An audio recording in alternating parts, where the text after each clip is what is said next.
Okay, John. The We'll Be Back Nation. Oh yes, we'll be back.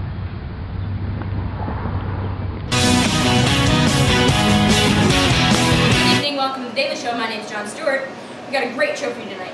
In 1824, after failing to garner a majority of the electoral vote, the race between John Quincy Adams, Andrew Jackson, and Henry Clay will be decided tonight in the House of Representatives. Though the popular vote has placed Jackson firmly in the lead, it has come to light that John Quincy Adams has bribed Henry Clay by promising a position of Secretary of State if Clay will back Adams with the Congress. Hey John, how's about you lay off my man Adams? He's the Republican Party's golden boy, and I don't really much appreciate you hassling this angel of a politician. Stephen, he's buying the presidency in exchange for a cabinet seat. Come on, John. What's a little business deal between friends? The presidency of the United States is not a business deal. This is a shameless mockery of the electoral system. Tomato, tomato, John. Look, we could sit here all day and throw words back and forth, but that's not going to change the fact that Adams is a great, honest guy. That's why tonight, I'm officially throwing my ball in his court. That's right, nation. I'm officially giving John Quincy Adams the Colbert bump.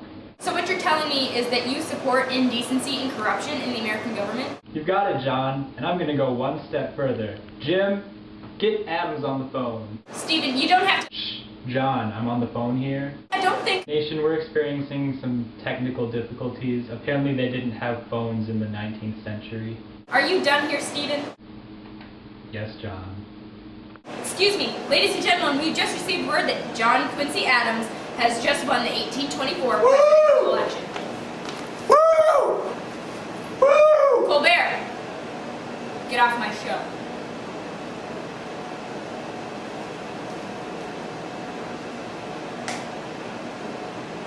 Our old friend, Glenn Beck, has always been generous in providing us with many subjects for our material. But recently, his reaction to a 1960s campaign for Canadian nuclear disarmament is quite priceless. Let's take a look. Let's start with today's topic. What's up with these Canadians? We know that Canada is of importance to the Soviet Union because Igor Gonzeko turned in documents on September 7, 1945, proving that the Soviet Union, the communist Soviet Union, was spying on the Canadians. Thank you, Glenn. Thank you. Thank you for pointing out that in the 1960s, Soviet Russia was communist and spying on North America. I would never have known. Thank you so much. So, America, being the great nation it is, in 1958 gave Borak missiles, nuclear weapons, to Canada. Now you know what's happening? These groups, like the Voice of Women, are trying to take the Constitution and the founding principles out of America because they want missiles out of Canada. You know what that's going to do? I'll show you. Voice of Women leads to silence of men. Yes, yes. Voice of women means silence of men. Just like Canadian bacon, Bay of Pigs, right? Follow me? Okay, Baywatch, Pamela Anderson. The Canadians have taken back Pamela Anderson. No! Never mind, they can ever. Silence of men, Silence of the Lambs. Main character, Silence of the Lambs, Hannibal Lecter. We all know Lecter was a cannibalist. You know what? This group, this Voice of Women group that doesn't want nuclear weapons in Canada is going to turn America into cannibalists. It's a fact. We know that this is going to happen. Yes, it's a fact. I understand completely, Glenn. I totally get it. Okay, let's move on to the next group that wants to take away these missiles. The Campaign for Nuclear Disarmament. Nuclear disarmament. That's easy. New, clear, new, clear. New as in neo. Clear as in demolish. As in a blitzkrieg. As in Nazis. Neo-Nazis in Canada, which is close to America, which is going to bring Nazis into America who want to destroy the Constitution and our Founding Fathers' principles. Let's look at disarmament. Amend, It's obvious. Amend the Constitution, amend the Constitution to communism. It's obvious. It's so obvious. I get it now, Glenn. Armament sounds like amendment. So Glenn Beck sounds like schizophrenia. This communist Nazi group is going to come into your house in America and try and take away your nuclear weapons. No, not my nuclear missiles. They're the only thing holding up my basement. And equally priceless was Glenn's reaction to a few callers from his show. Let's take some calls. Hello, Glenn? I'm sorry, but I just don't think that you can hold a child with nuclear arms. Well, you know what, caller? Without arms, you drop the child. Without nuclear arms, America will drop children. Did our founding fathers drop children? I don't think so.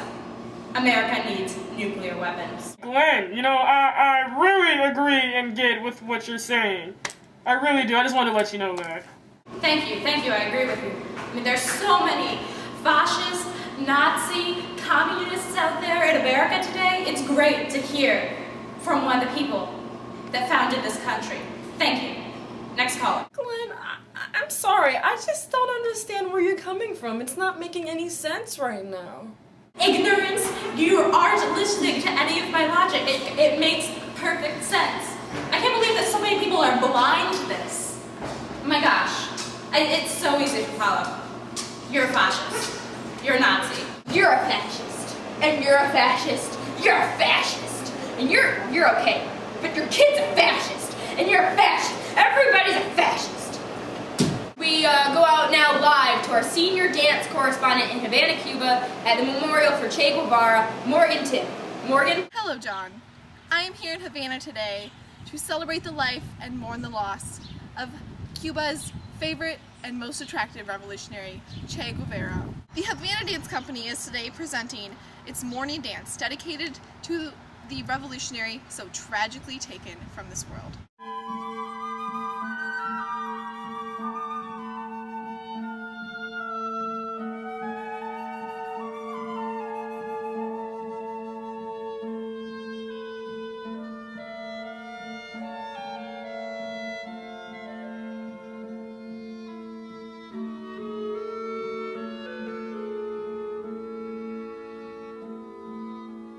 Breaking news! We've just received word that Fidel Castro himself will present a eulogy to Che in just a few moments. Revolutionary comrades, it was a day in July or August of 1955 when we first met El Che.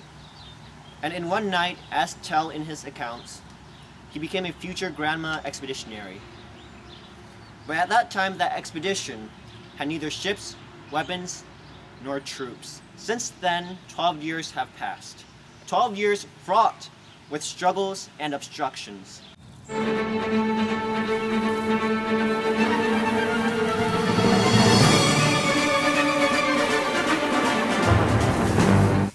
Tonight we are gathered here, you and I, to express these sentiments in some way with regard to one who was one of the most familiar, one of the most admired, one of the most beloved, and without any doubt, the most extraordinary of our comrades.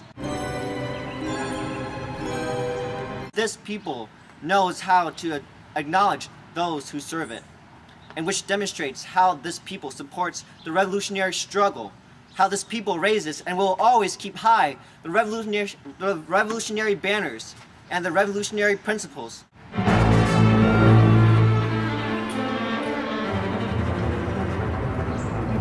Today, at this moment of commemoration, we shall elevate our thoughts and, with absolute optimism about the future final victory of the peoples, tell Che, and along with him, the heroes who fought and fell with him, to victory always. Fatherland or death, we shall win.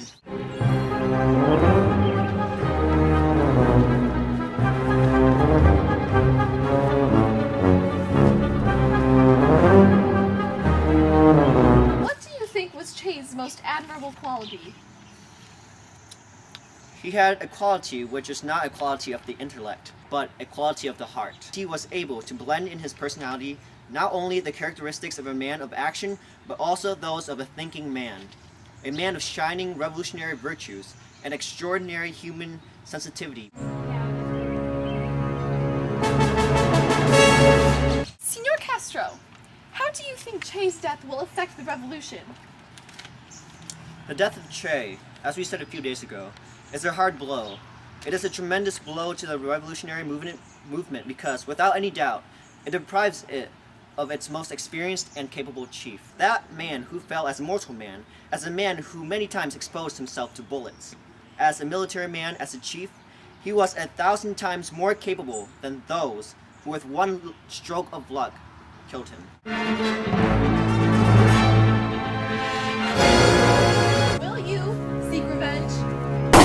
Oh, my grief! The misery of it all! Why must I die? Oh, misery! The things I have suffered, cause enough for deep lamentations. Oh, woe is me. Colbert! That's the third correspondent this month. All we have left now is our senior Plato correspondent. Ladies and gentlemen, my guest tonight, author Alyssa Fauntleroy, who wrote the groundbreaking new book, Creepin' on Watergate, an in-depth look into the scandal published only days after its occurrence. It focuses mainly on the Republican Committee for the Re-election of the President, otherwise known as CREEP. Alyssa?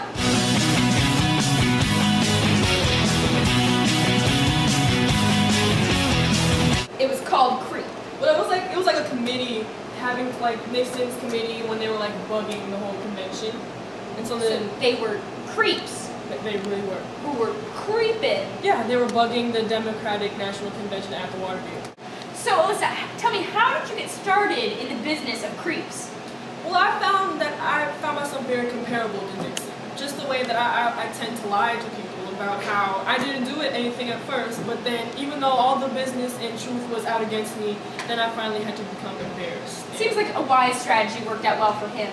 So, you really got into history. You really creeped on these creeps. I love creeping. It's a great pastime of mine. Did you ever plant recording devices in their houses?